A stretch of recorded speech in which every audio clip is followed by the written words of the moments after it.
My fellow Americans,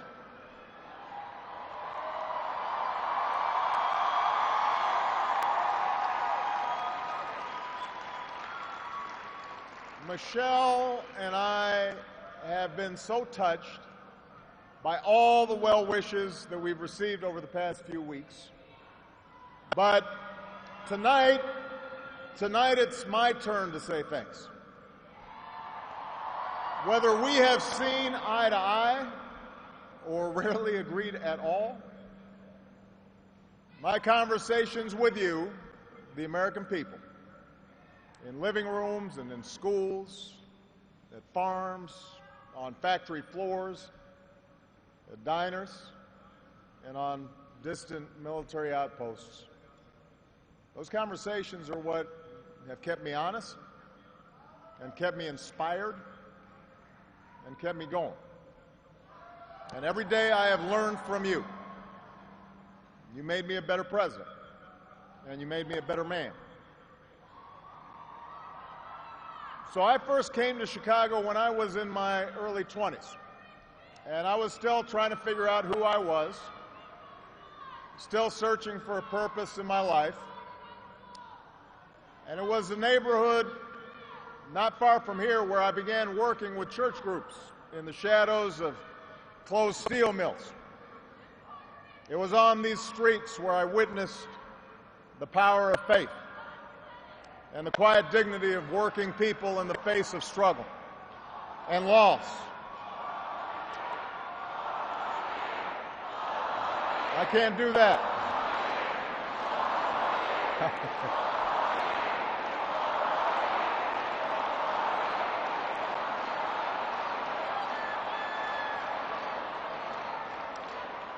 Now, this is where I learned that change only happens when ordinary people get involved and they get engaged and they come together to demand it. After 8 years as your president, I still believe that. And it's not just my belief. It's the beating heart of our American idea, our bold experiment in self-government.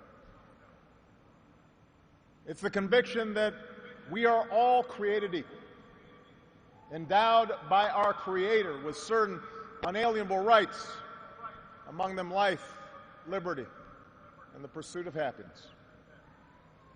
It's the insistence that these rights, while self-evident, have never been self-executing. That we, the people, through the instrument of our democracy, can form a more perfect union. What a radical idea. The great gift that our founders gave to us. The freedom to chase our individual dreams through our sweat and toil and imagination, and the imperative to strive together as well to achieve a common good, a greater good. For 240 years, our nation's call to citizenship has given work and purpose to each new generation. It's what led patriots to choose republic over tyranny, pioneers to trek west, slaves to brave that makeshift railroad to freedom. It's what pulled immigrants and refugees across oceans and the Rio Grande. It's what pushed women to reach for the ballot. It's what powered workers to organize. It's why GIs gave their lives at Omaha Beach, in Iwo Jima, Iraq, and Afghanistan. And why men and women from Selma to Stonewall were prepared to give theirs as well. So that's what we mean when we say America's exceptional. Not that our nation's been flawless from the start, but that we have shown the capacity to change and make life better for those who follow. Yes, our progress has been uneven. The work of democracy has always been hard. It's always been contentious. Sometimes it's been bloody. For every 2 steps forward, it often feels we take 1 step back. But the long sweep of America has been defined by forward motion, a constant widening of our founding creed to embrace all, and not just some.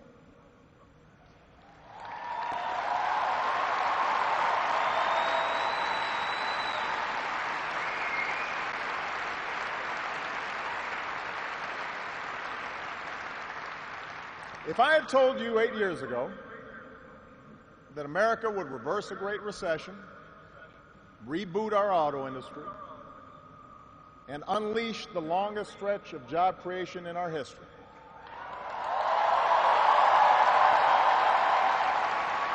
if I had told you that we would open up a new chapter with the Cuban people, shut down Iran's nuclear weapons program without firing a shot, take out the mastermind of 9/11. If I had told you that we would win marriage equality and secure the right to health insurance for another 20 million of our fellow citizens,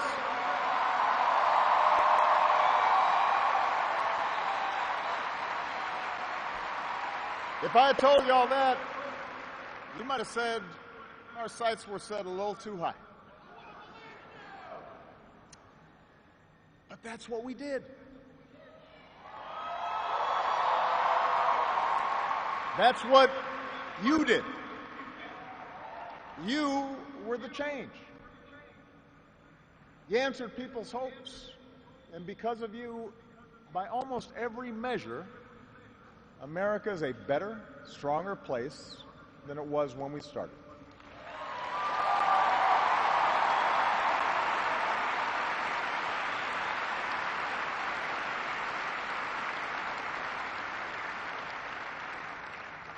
In 10 days, the world will witness a hallmark of our democracy. No. The peaceful transfer of power from one freely elected president to the next.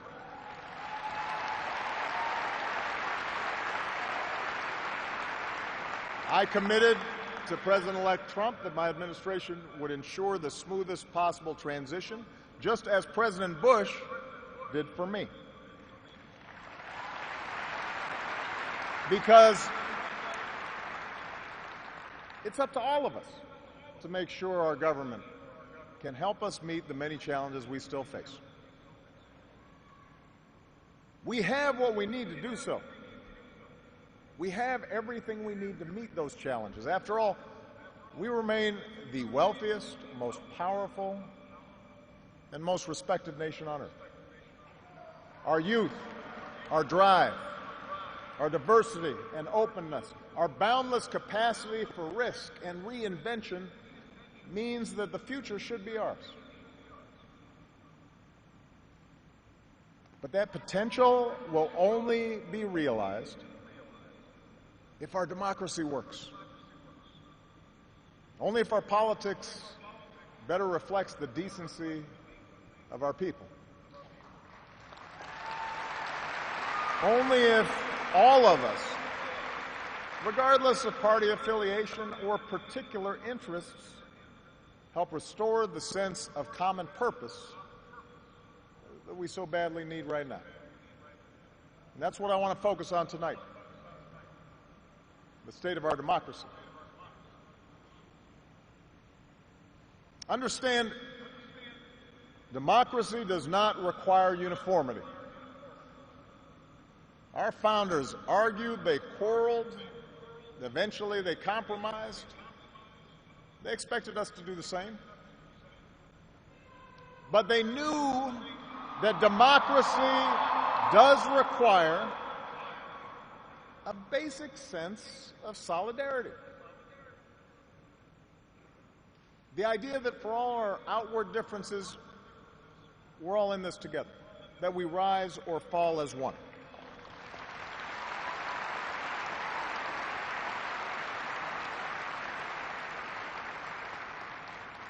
There have been moments throughout our history that threatened that solidarity. And the beginning of this century has been one of those times. A shrinking world, growing inequality, demographic change, and the specter of terrorism. These forces haven't just tested our security and our prosperity, but are testing our democracy as well. And how we meet these challenges to our democracy will determine our ability to educate our kids and create good jobs and protect our homeland. In other words, it will determine our future. To begin with, our democracy won't work without a sense that everyone has economic opportunity. And the good news is that today the economy is growing again. Wages, incomes, home values, and retirement accounts are all rising again. Poverty is falling again.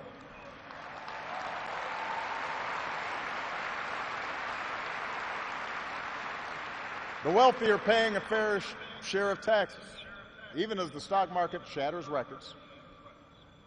The unemployment rate is near a 10-year low. The uninsured rate has never, ever been lower.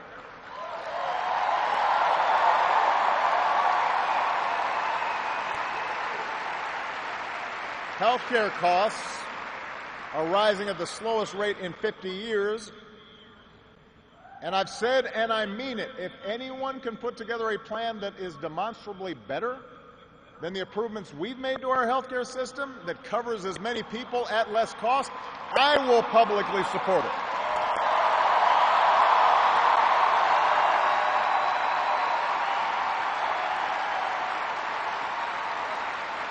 Because that, after all, is why we serve. Not to score points or take credit, but to make people's lives better. But for all the real progress that we've made, we know it's not enough. Our economy doesn't work as well or grow as fast when a few prosper at the expense of a growing middle class and ladders for folks who want to get into the middle class. That's the economic argument, but stark inequality is also corrosive to our democratic idea. While the top 1% has amassed a bigger share of wealth and income, too many of our families in inner cities and in rural counties have been left behind. The laid-off factory worker, the waitress or healthcare worker who's just barely getting by and struggling to pay the bills, convinced that the game is fixed against them, that their government only serves the interests of the powerful. That's a recipe for more cynicism and polarization in our politics. Now, there are no quick fixes to this long-term trend. I agree, our trade should be fair and not just free. But the next wave of economic dislocations won't come from overseas. It will come from the relentless pace of automation that makes a lot of good middle-class jobs obsolete. And so we're going to have to forge a new social compact to guarantee all our kids the education they need, to give workers the power to unionize for better wages, to update the social safety net to reflect the way we live now, and make more reforms to the tax code so corporations and individuals who reap the most from this new economy don't avoid their obligations to the country that's made their very success possible.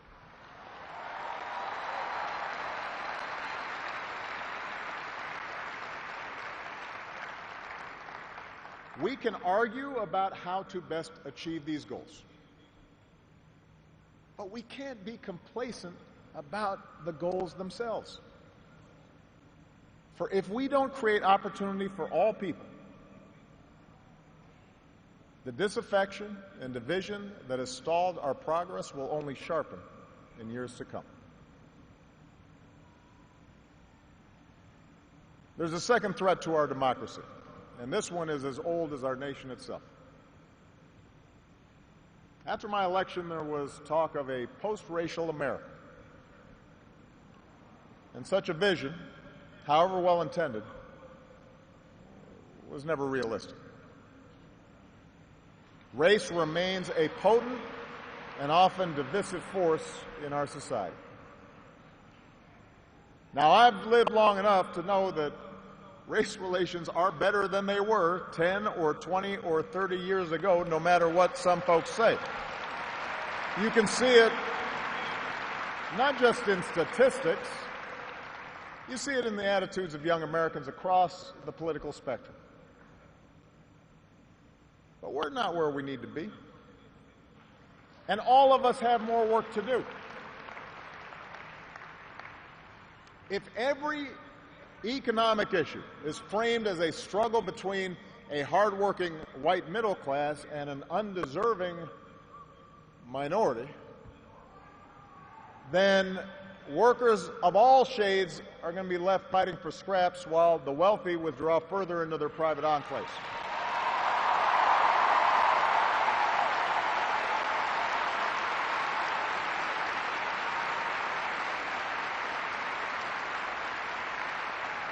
If we're unwilling to invest in the children of immigrants just because they don't look like us, we will diminish the prospects of our own children, because those brown kids will represent a larger and larger share of America's workforce.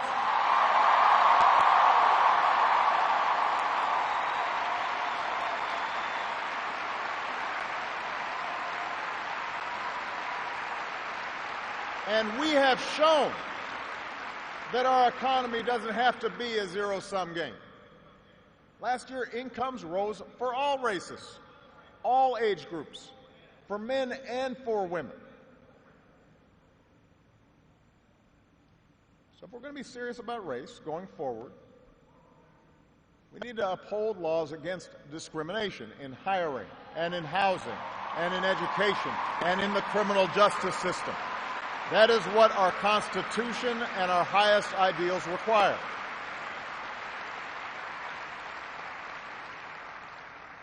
But laws alone won't be enough. Hearts must change. They won't change overnight. Social attitudes oftentimes take generations to change. But if our democracy is to work the way it should in this increasingly diverse nation, then each one of us need to try to heed the advice of a great character in American fiction, Atticus Finch, who said, "You never really understand a person until you consider things from his point of view, until you climb into his skin and walk around in it." For blacks and other minority groups, that means tying our own very real struggles for justice to the challenges that a lot of people in this country face.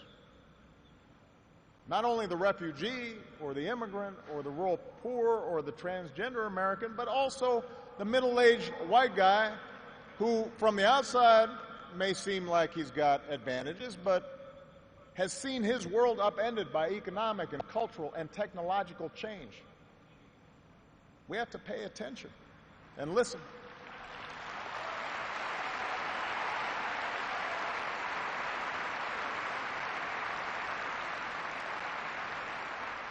For white Americans, it means acknowledging that the effects of slavery and Jim Crow didn't suddenly vanish in the 60s. That when minority groups voice discontent, they're not just engaging in reverse racism or practicing political correctness. When they wage peaceful protest, they're not demanding special treatment, but the equal treatment that our founders promised.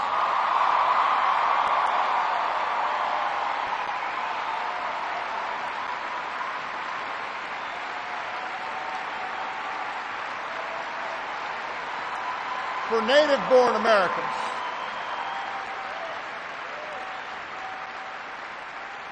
native-born Americans, it means reminding ourselves that the stereotypes about immigrants today were said almost word for word about the Irish.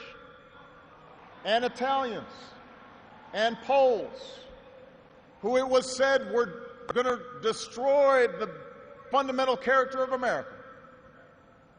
And as it turned out, America wasn't weakened by the presence of these newcomers.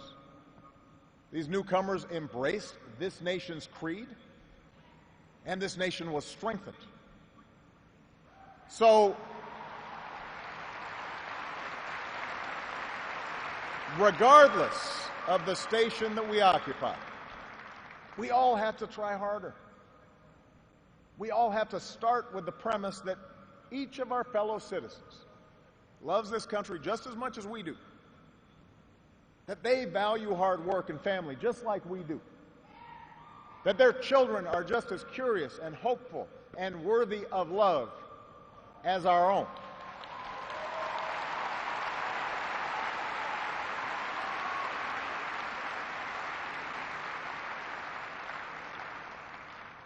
And that's not easy to do. For too many of us, it's become safer to retreat into our own bubbles, whether in our neighborhoods or on college campuses or places of worship, or especially our social media feeds. Surrounded by people who look like us and share the same political outlook and never challenge our assumptions. And the rise of naked partisanship and increasing economic and regional stratification, the splintering of our media into a channel for every taste, all this makes this great sorting seem natural, even inevitable. And increasingly, we become so secure in our bubbles that we start accepting only information, whether it's true or not, that fits our opinions, instead of basing our opinions on the evidence that is out there.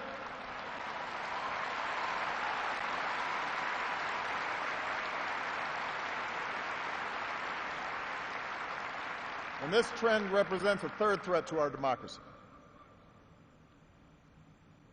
Look, politics is a battle of ideas. That's how our democracy was designed. In the course of a healthy debate, we prioritize different goals and the different means of reaching them. But without some common baseline of facts, without a willingness to admit new information and concede that your opponent might be making a fair point and that science and reason matter, then we're going to keep talking past each other and we'll make common ground and compromise impossible.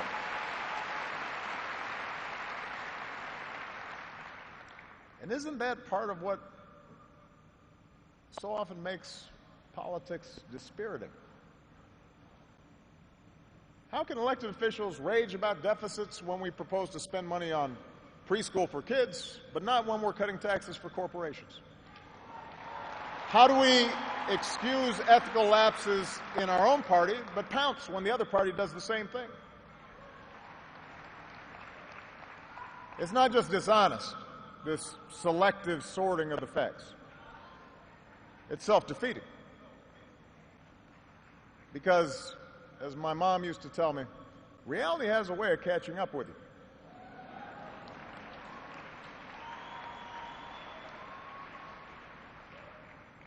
Take the challenge of climate change. In just 8 years, we've halved our dependence on foreign oil. We've doubled our renewable energy. We've led the world to an agreement that has the promise to save this planet.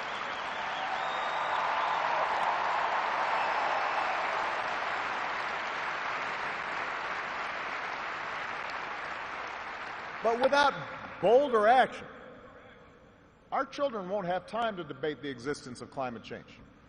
They'll be busy dealing with its effects. More environmental disasters, more economic disruptions, waves of climate refugees seeking sanctuary. Now, we can and should argue about the best approach to solve the problem. But to simply deny the problem not only betrays future generations, it betrays the essential spirit of this country, the essential spirit of innovation and practical problem solving that guided our founders.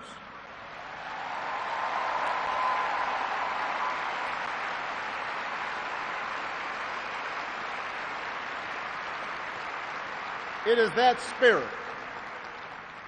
spirit born of the Enlightenment that made us an economic powerhouse.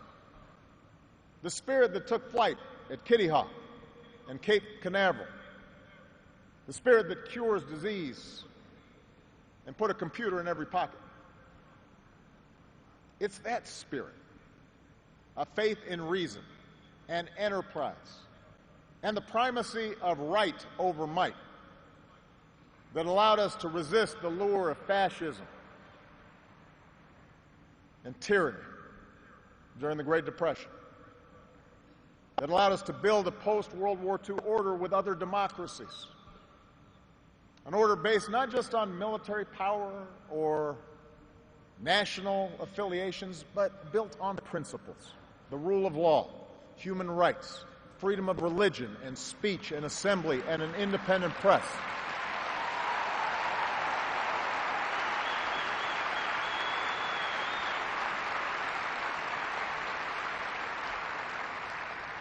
That order is now being challenged. First, by violent fanatics who claim to speak for Islam. More recently, by autocrats in foreign capitals who see free markets and open democracies and civil society itself as a threat to their power. The peril each poses to our democracy is more far-reaching than a car bomb or a missile. They represent the fear of change, the fear of people who look or speak or pray differently, a contempt for the rule of law that holds leaders accountable, an intolerance of dissent and free thought, a belief that the sword or the gun or the bomb or the propaganda machine is the ultimate arbiter of what's true and what's right.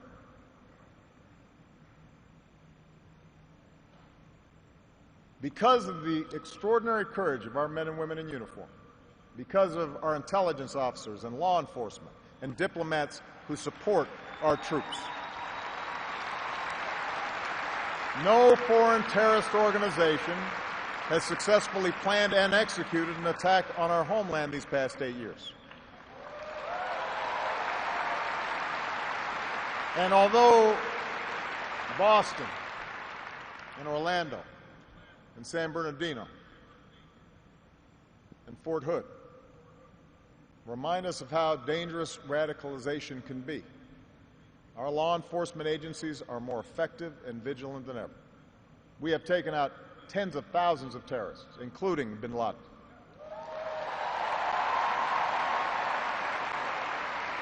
The global coalition we're leading against ISIL has taken out their leaders and taken away about half their territory.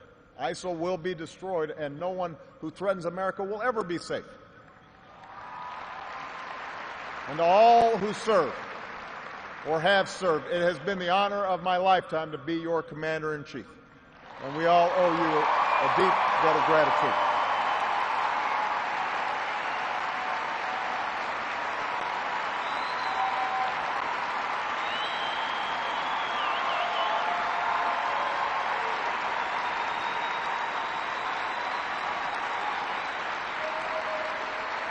But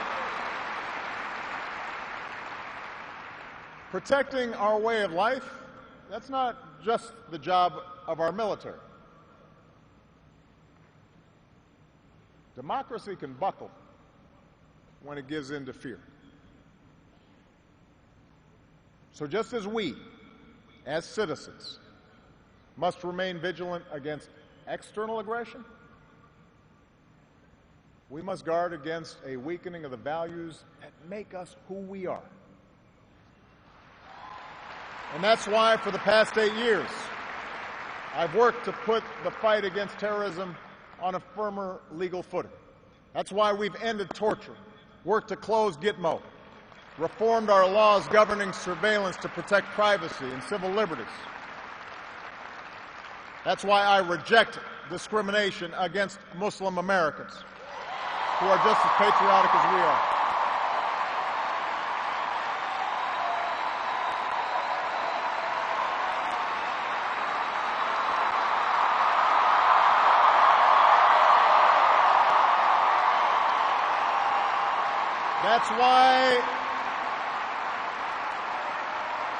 That's why we cannot withdraw. That's why we cannot withdraw from big global fights to expand democracy and human rights and women's rights and LGBT rights. No matter how imperfect our efforts, no matter how expedient ignoring such values may seem, that's part of defending America. For the fight against extremism and intolerance and sectarianism and chauvinism are of a piece with the fight against authoritarianism and nationalist aggression. If the scope of freedom and respect for the rule of law shrinks around the world, the likelihood of war within and between nations increases, and our own freedoms will eventually be threatened. So let's be vigilant but not afraid. ISIL will try to kill innocent people, but they cannot defeat America unless we betray our Constitution and our principles in the fight.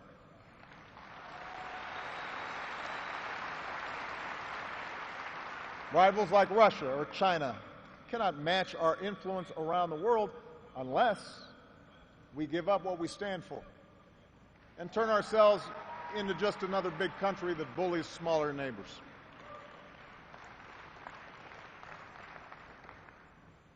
Which brings me to my final point. Our democracy is threatened whenever we take it for granted. All of us, regardless of party, should be throwing ourselves into the task of rebuilding our democratic institutions. When voting rates in America are some of the lowest among advanced democracies, we should be making it easier, not harder, to vote.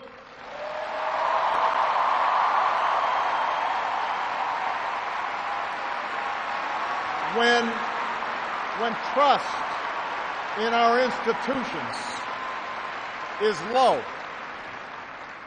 we should reduce the corrosive influence of money in our politics and insist on the principles of transparency and ethics in public service.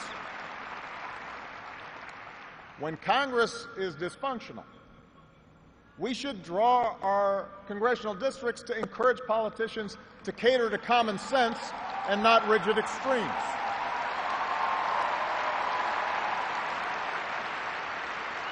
But remember, none of this happens on its own. All of this depends on our participation, on each of us accepting the responsibility of citizenship, regardless of which way the pendulum of power happens to be swinging. Our Constitution is a remarkable, beautiful gift. But it's really just a piece of parchment. It has no power on its own. We, the people, give it power. We, the people, give it meaning with our participation and with the choices that we make and the alliances that we forge, whether or not we stand up for our freedoms, whether or not we respect and enforce the rule of law. That's up to us. America's no fragile thing, but the gains of our long journey to freedom are not assured.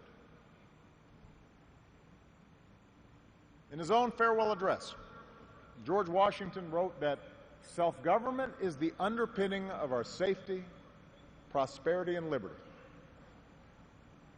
But from different causes and from different quarters, much pains will be taken to weaken in your minds the conviction of this truth. And so we have to preserve this truth with jealous anxiety that we should reject the first dawning of every attempt to alienate any portion of our country from the rest, or to enfeeble the sacred ties that make us one.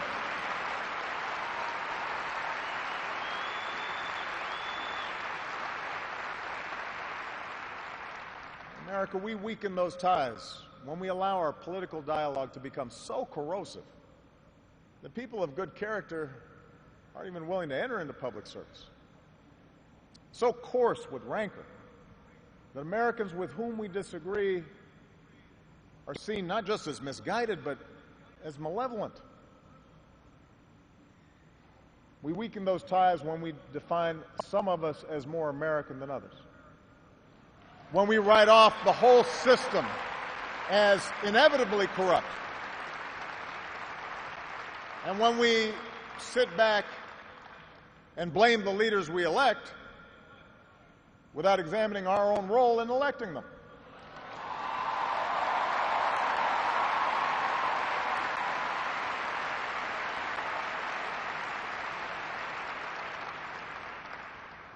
It falls to each of us to be those anxious, jealous guardians of our democracy, to embrace the joyous task we've been given, to continually try to improve this great nation of ours. Because for all our outward differences, we in fact all share the same proud title, the most important office in a democracy: citizen. Citizen.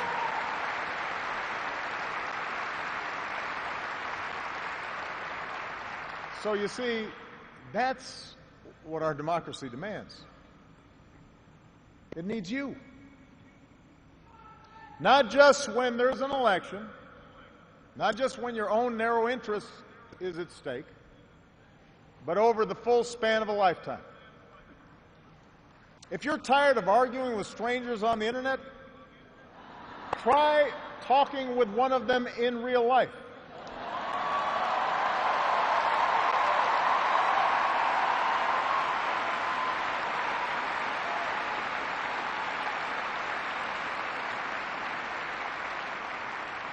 If something needs fixing, then lace up your shoes and do some organizing. If you're disappointed by your elected officials, grab a clipboard, get some signatures, and run for office yourself.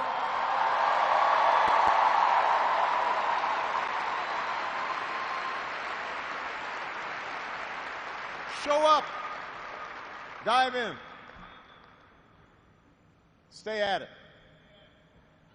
Sometimes you'll win. Sometimes you'll lose.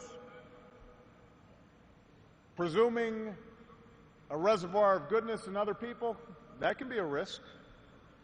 And there will be times when the process will disappoint you.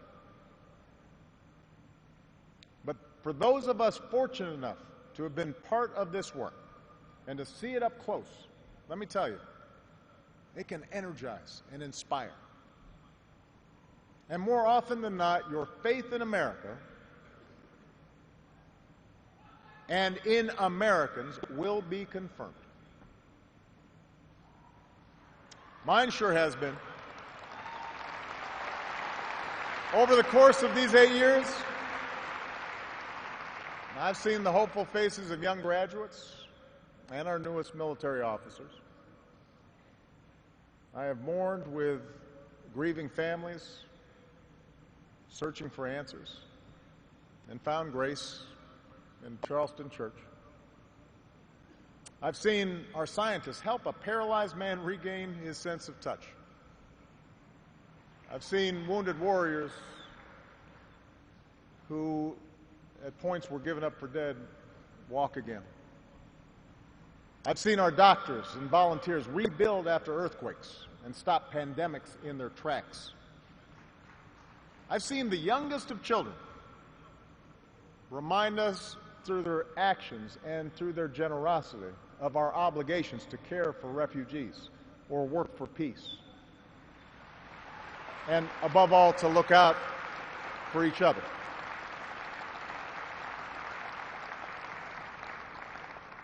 So that faith that I placed all those years ago, not far from here, in the power of ordinary Americans to bring about change, that faith has been rewarded in ways I could not have possibly imagined. And I hope your faith has too. Some of you here tonight or watching at home, you were there with us in 2004, in 2008, 2012.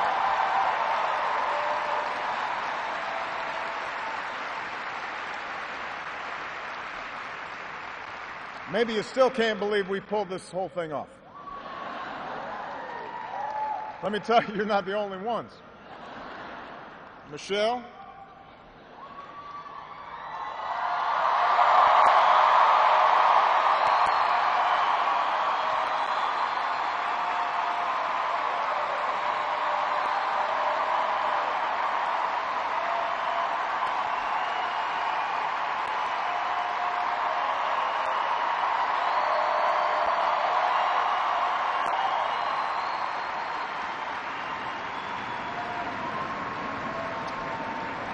Michelle LaVaughn Robinson, girl of the South Side.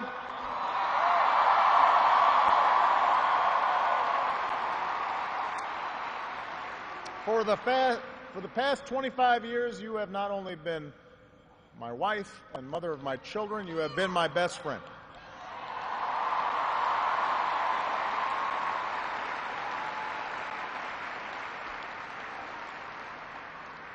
You took on a role you didn't ask for, and you made it your own, with grace and with grit and with style and good humor.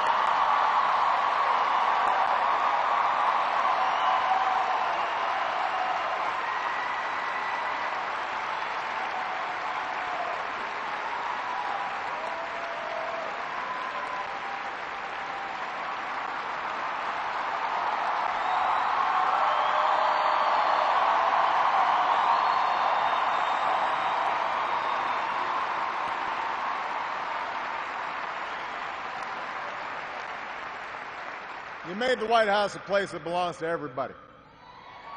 And a new generation sets its sights higher because it has you as a role model.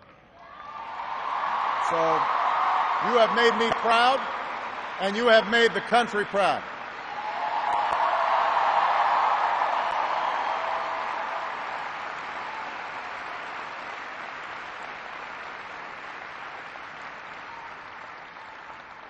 Malia and Sasha, under the strangest of circumstances, you have become two amazing young women. You are smart and you are beautiful, but more importantly, you are kind and you are thoughtful and you are full of passion. And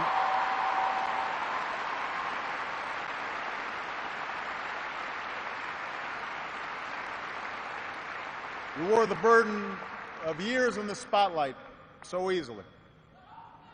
Of all that I have done in my life, I am most proud to be your dad.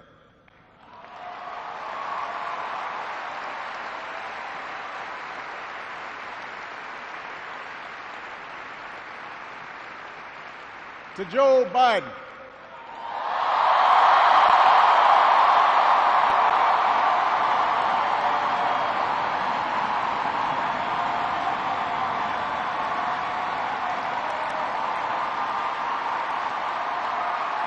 the scrappy kid from Scranton who became Delaware's favorite son.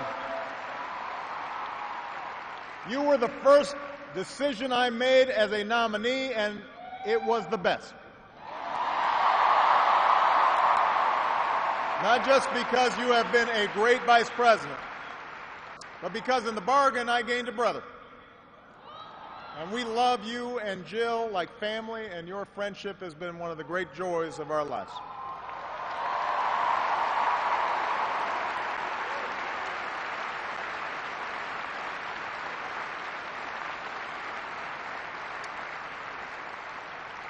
To my remarkable staff, for 8 years, and for some of you a whole lot more, I have drawn from your energy, and every day I try to reflect back what you displayed: heart and character and idealism. I've watched you grow up, get married, have kids, start incredible new journeys of your own. Even when times got tough and frustrating, you never let Washington get the better of you. You guarded against cynicism. And the only thing that makes me prouder than all the good that we've done is the thought of all the amazing things that you are going to achieve from here.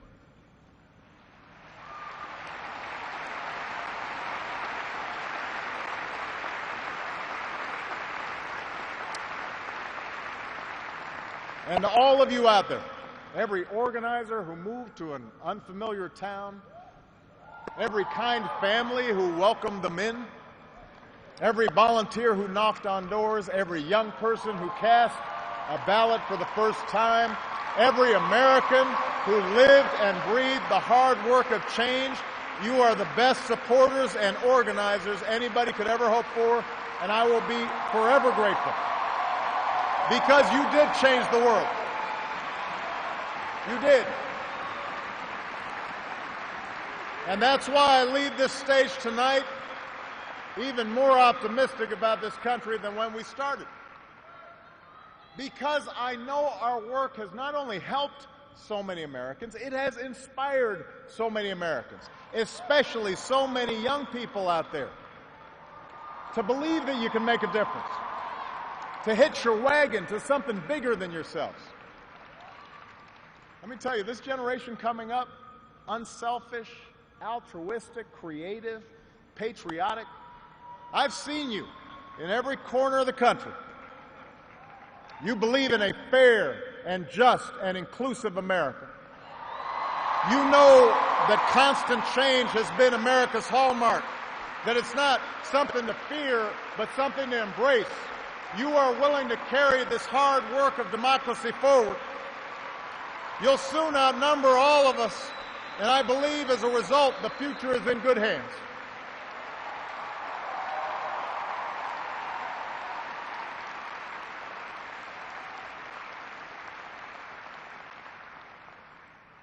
My fellow Americans,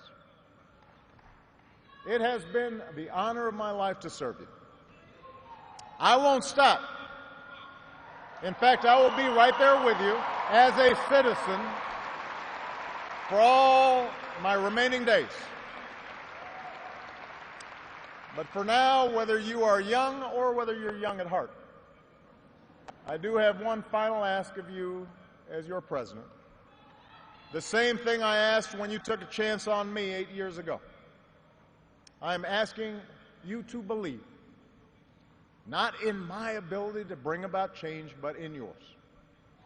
I'm asking you to hold fast to that faith written into our founding documents, that idea whispered by slaves and abolitionists, that spirit sung by immigrants and homesteaders and those who marched for justice, that creed reaffirmed by those who planted flags from foreign battlefields to the surface of the moon.